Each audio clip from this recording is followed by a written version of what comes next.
In last week's episode, we took an epic and traditional fishing charter out of Seward, Alaska with a small family-run business, Miller's Landing Charters. After 12 hours of fun, laughter, and seasickness, we landed enough yellow-eye, black bass, and halibut to last us through the winter. In this week's episode, we take a turn down an unknown path and discover peace and tranquility. And while we're there, we check in on the Adventure Van Expo and Revel Rally in Targhee, Wyoming. We then continue to support the local and small businesses in our community and take a scenic and enlightening tour and explore the infamous Matanuska Glacier.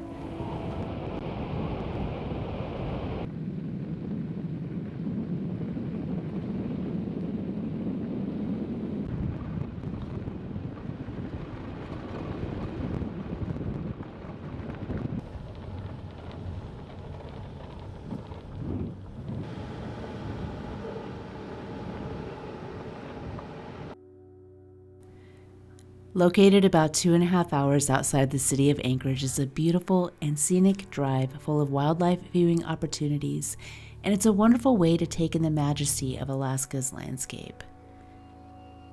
This is also an opportune place for locals to come and pick berries and recreate on the marshy lakes. But be aware, the mosquitoes in this area can get intolerable on overcast, windless days. As we drove up the mountain, we couldn't deny the changes of colors in the landscape and how the further we drove in from the paved road, the more at peace our minds began to feel.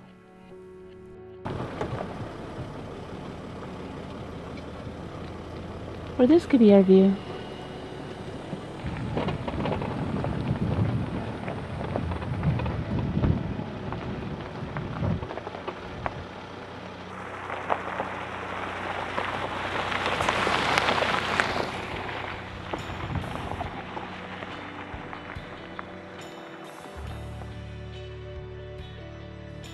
This beautiful flower you see here is called fireweed, and the folklore in Alaska is that once these flowers have bloomed completely to the top, that means that summer in Alaska is about to come to an end.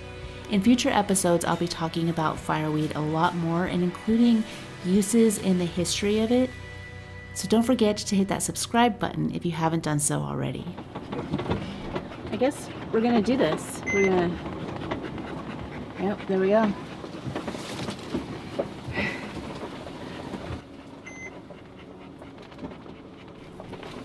We drove to the end of the road and to the top of the hill and headed back to what we thought was the remote and dispersed campsite.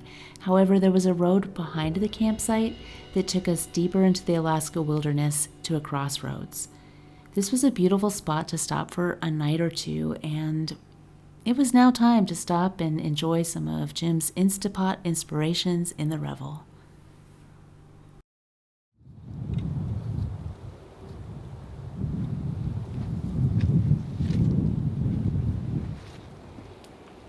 There's a storm right there that's started over there. It's kind of skirting around us.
Freaking July and it's hail, babe.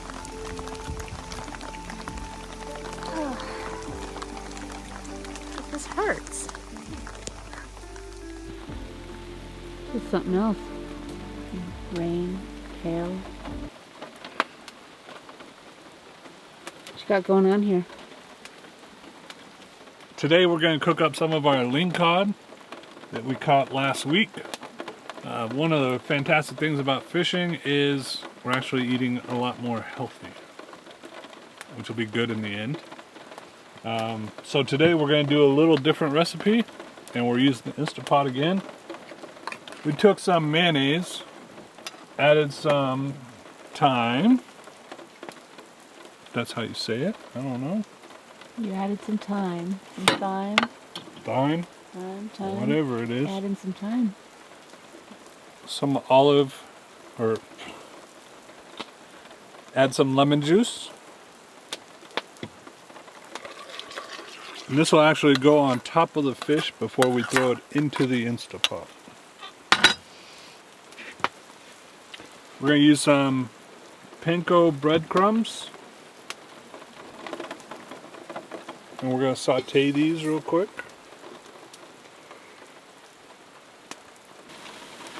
You know, there's a lot of different buttons you can choose from, right? You just, I can hit saute. There you go. I don't know why it says 30. I haven't figured that out yet. So we're going to saute the breadcrumbs, stirring them regularly, add some olive oil and some lemon peel. California lemon peel. Interesting. I'm going to try to put this on.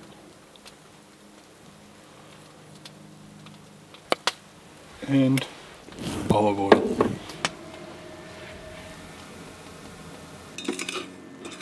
I'm telling you, I'm becoming a chef.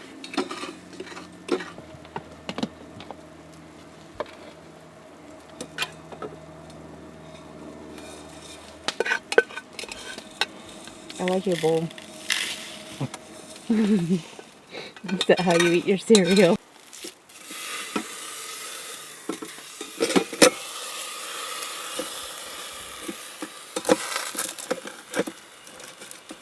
This is our cod. We're going to spread this over the top.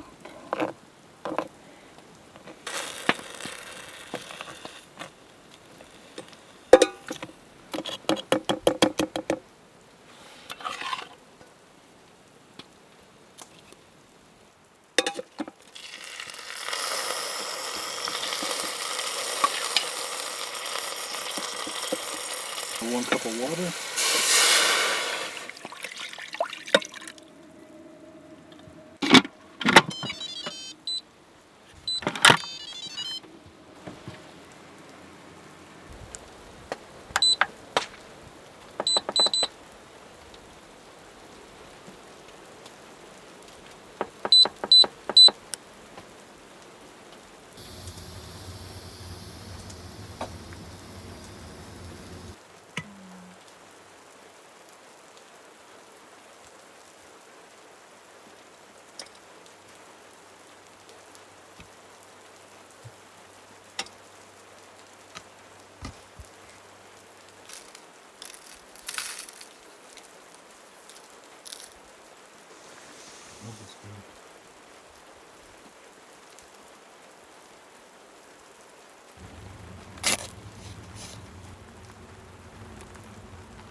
I picked up some blueberries, and I didn't want to pick too many because they're not quite ready yet. They're not completely ripe. They're going to still be a little bit tart instead of sweet. So I decided to leave the other berries behind so they can ripen up. And that's all I really need for my oatmeal.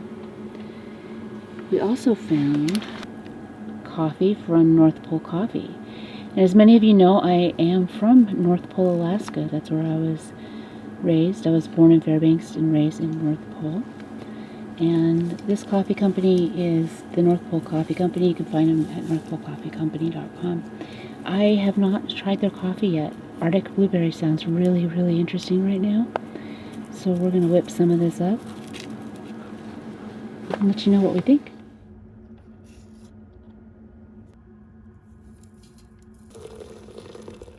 Very few things that are better than fresh blueberries straight from our backyard.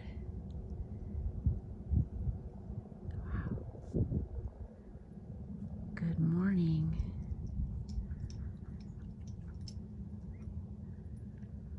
This is what we woke up to. Spectacular. Did get a little bit of rain last night, and it sounded amazing on our roof.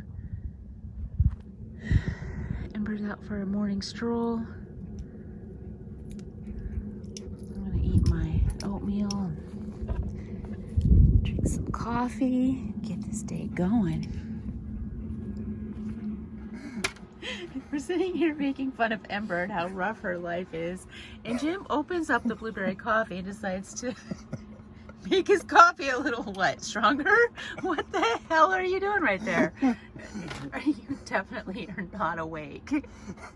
What were you thinking? Oh, you were trying to put cream instead of cream. Oh, this is the real morning.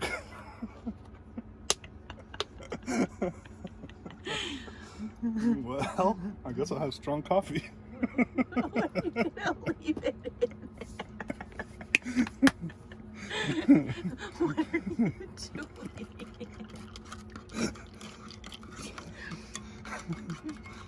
It's like ice. Iced coffee. Oh, gross. Okay, you gotta try it. Come on, give it a shot.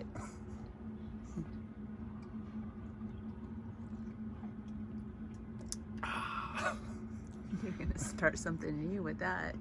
Start a fad. Screw grinding your grinds. You like the millennials and how they love their coffee. This is how we, whatever generation we are. Puts hair on your chest.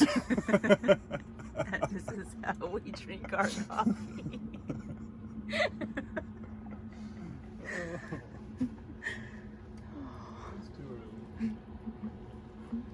Good morning.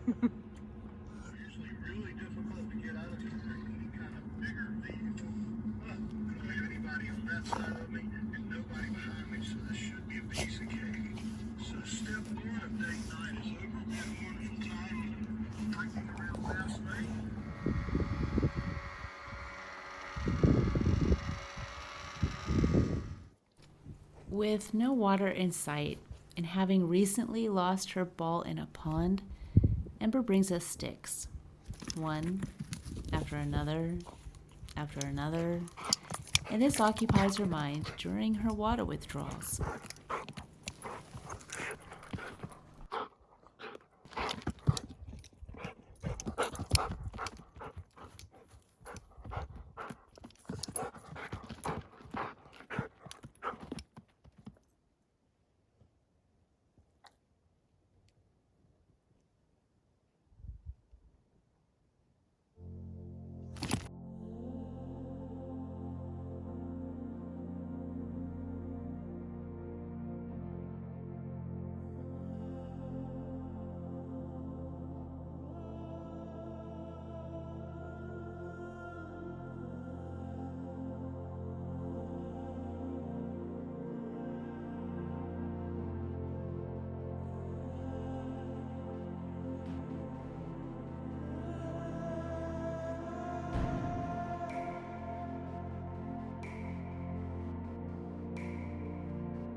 The last couple of days have just been amazing, and it is always really hard to leave. But we have fun stuff that we're going to do today.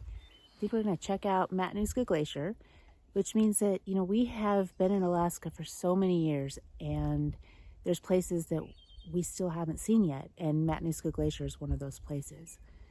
We said we would do it if the weather was good. It has been raining for the last few days that we've been here. It will rain and then clear up for a couple of hours and start raining again. But looks like there's a window that we can go and check the glacier out. The other thing I want to do is harvest fireweed and make some fireweed jelly and fireweed syrup. And hopefully I can get that done in the next couple of days. And after that, I don't know. I'm not quite sure what else is on our agenda for the next couple of days, weeks. What do you think, babe? Something amazing, I'm sure. It won't be boring. We've been talking about how things would be different if all of this had never happened. How would our lives be different? A lot of things came up. We were supposed to go to Van Stock, which is here in Alaska. That was going to be the first ever Van Stock being held here in Alaska. And that got canceled due to COVID. And in Wyoming right now, they're doing the Revel Rally, which also coincides with the Adventure Van Expo. So the Adventure Van Expo, the Revel Rally, all of that, all in the same spot. I mean, we had tickets, we gave them away, we're stuck, but we don't want to say we're stuck because we couldn't be happier about where we are stuck. We absolutely love where we're at. And we have friends there at the Adventure Van Expo and the Revel Rally who, they're going to help us out. They're going to show us around and let us know what it looks like. We've never been to a rally, and that's another reason why we were super excited, is this is going to be our first rally. We really, really, really wanted to be there, and we're very disappointed that we're missing out on it. So Jason, Rob, we appreciate you too. Let's go check them out. At the Adventure Van Expo. Canyon Adventure Vans.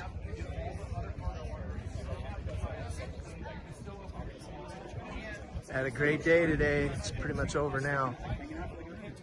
Everything looks great. Who needs a light bulb? You do. Right now, The Revel Rally. Yeah, all They're of us, doing a right? giveaway. Look at all these people. 5. Oh, Hey, guys. that's awesome. All right, where's my 5s at? 1. Marshall, what's happening? 5. What's up, guys? Woo! Everybody's paying attention. Look at all these rebels. This is so crazy. There's like 1, 2, 3, 4. I think there's 7 rows of rebels everywhere. And they're doing a giveaway right now.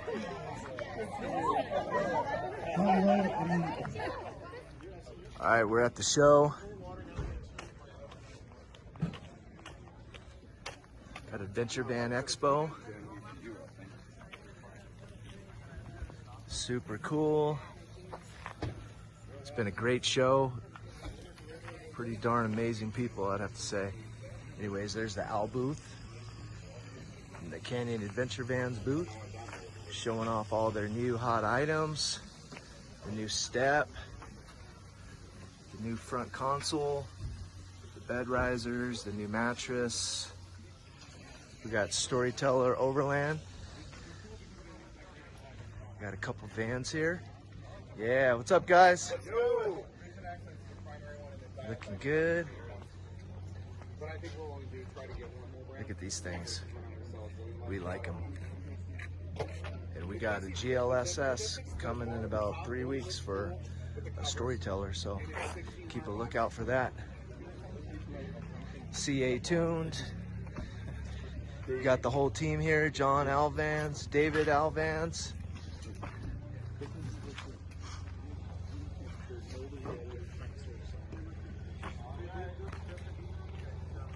Look at this earth roamer, jeez. And these guys, Brew Trek, we're gonna start carrying some of their products too at the shop. Dragonfly tarps.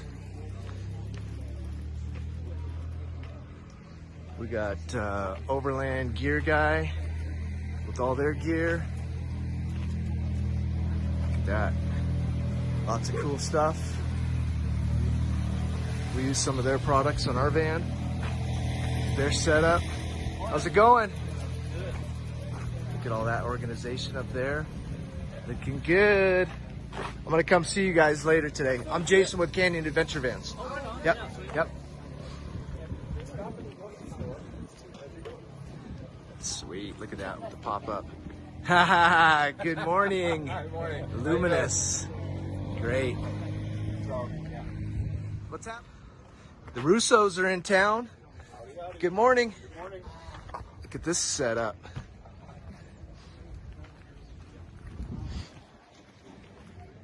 So that's it. That's the show. When it comes to making decisions about which products to buy for your rig, options can be overwhelming. And it's hard to consider not only who to spend your hard-earned money with, but entrusting that they will also take care of your needs. Two companies that have won us over along the way with their positive "I can do this for you" attitudes are Overland Gear Guy and Canyon Adventure Vans. We have turned to these guys time and time again for our organizational needs.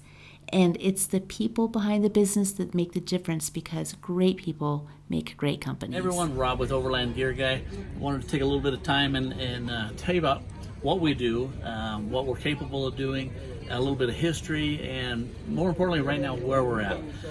We're at the Adventure Van Expo in Alta, Wyoming, and I mean, it's a gorgeous day. It's been a lot of sun, as you can see the sunburn, but we're up here.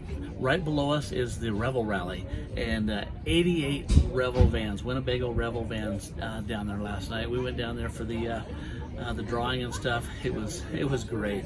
Went through a bunch of vans and seeing everybody's personal touch. Everybody wants something a little different. And I started manufacturing soft goods like you'll see here 29 years ago, almost 30. November will be 30 years.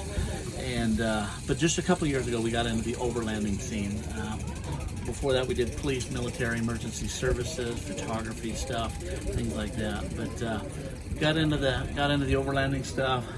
We bought a Sprinter van, and just all the different stuff that you can do with it, and the different needs and stuff. Some things you may think you need in the beginning, and it's like we rented a van, and it's like, okay, we definitely don't want anything like that.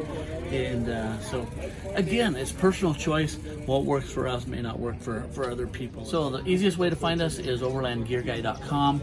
But we're extremely active on social media, Instagram, Overland Gear Guy, Facebook, YouTube, Pinterest, stuff like that. So let me just kind of show you some of the products that we're known for and stuff.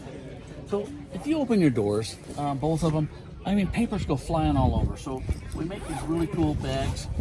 There's little slip pockets in here, and then on this side, that's the slip pockets there, so you can put stuff in there, and then the elastic loop, so you can put your cords, chargers, different things like that.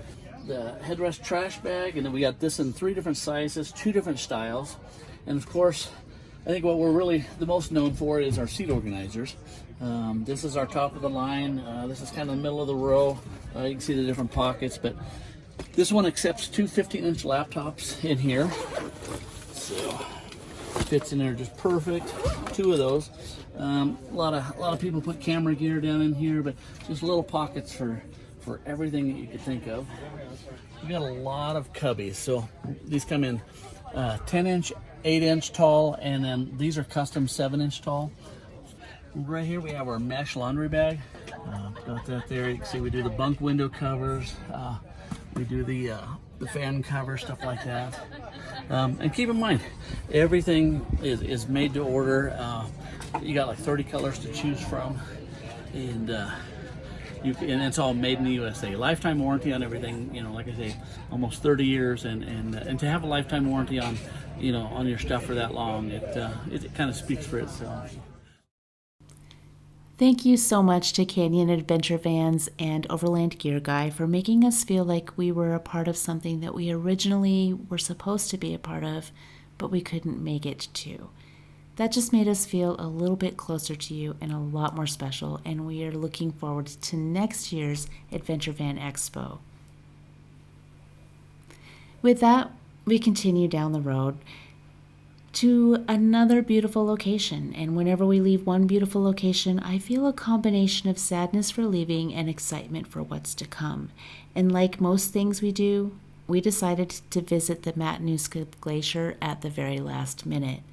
When I woke up that morning, Jim had said something to me, and I had heard the words Matanuska and Glacier, but I didn't realize that it was going to happen that day. I thought that I had all day to relax and enjoy myself, but he said put on some layers, and we hit the road. We pulled in here to the Glacier Access in a little gift shop, and I completely forgot that we actually still have to wear masks when we go into public places, no matter where we are. If it's a public place, we have to wear a mask. So here we go. I'm going to go in, check it out, see what the cost is, and like how close we are to other people and that type of thing. Right now it doesn't look like there's a whole lot of people here, so we're just going to check it out and see how it goes.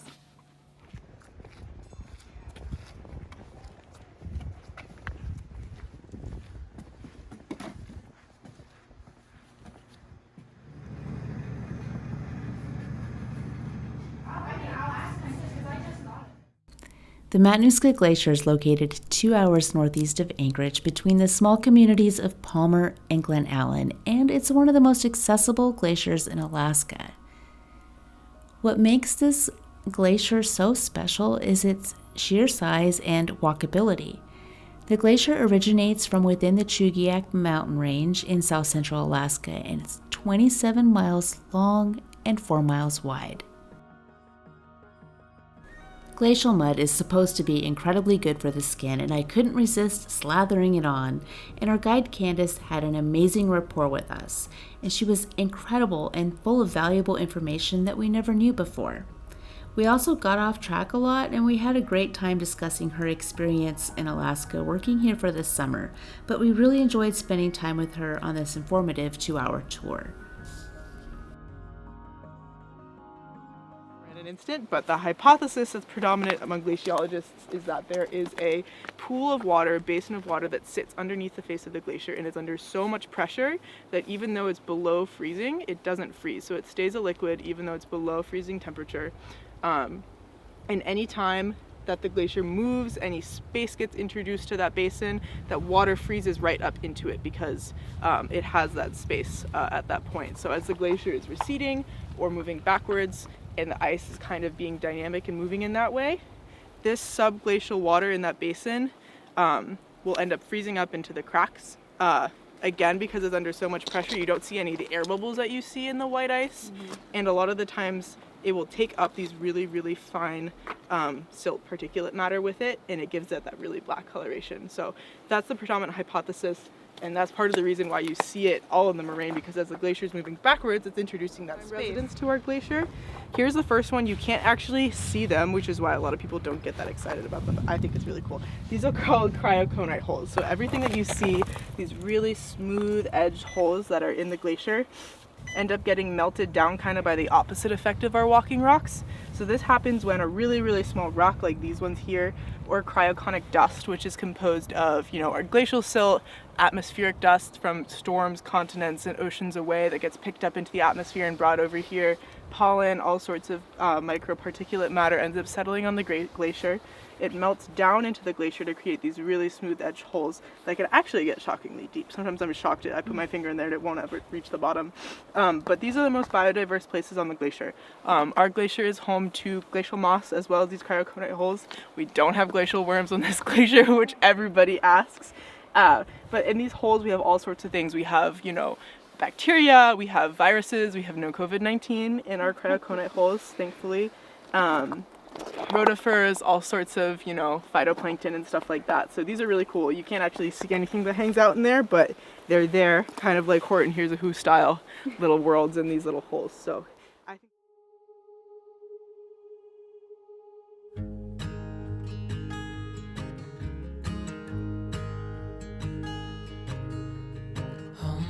child, I know.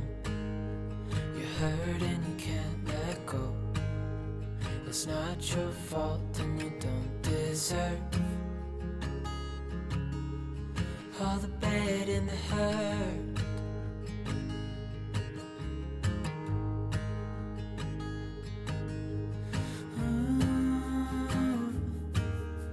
I know you tried so hard. I know you've done your part. It's not fair. You did your time. How much longer will you?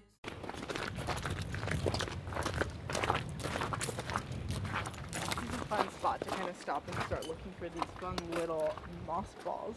This is their second full-time resident to the glacier. This one you can see, which I like a lot. This is our Glacier Moss.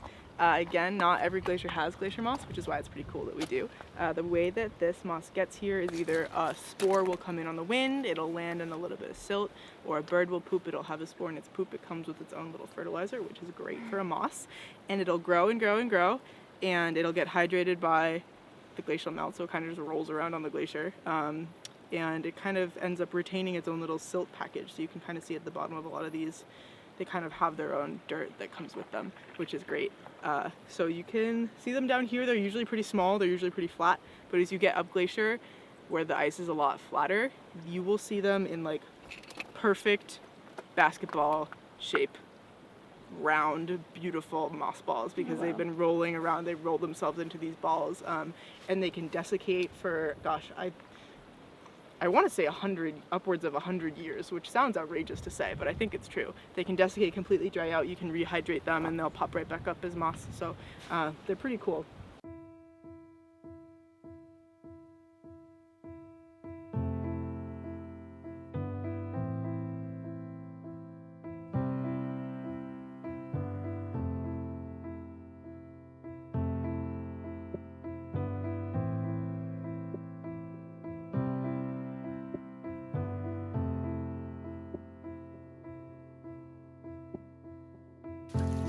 We're lying there on the bed above the sheets. No one's saying a word, but I can feel your heartbeat. I stare into your eyes, you into mine, lying perfectly still, like we are frozen in time. I don't want this to be over, don't want the morning to come. My head upon your shoulder, wishing that you would say, I think you should stay, I think you should stay. I want you to say that it's getting late. I want you to stay. I want you. Thank you so much, you guys, for joining us today. It was certainly a pleasure to have you with us on this adventure. Make sure that you hit that subscribe button so you don't miss any of our adventures in the future. Give us a thumbs up if you like this video. Leave us a comment in the comment section below. As always, make sure you stay happy, stay healthy, stay safe, support those local businesses, and we'll see you again soon.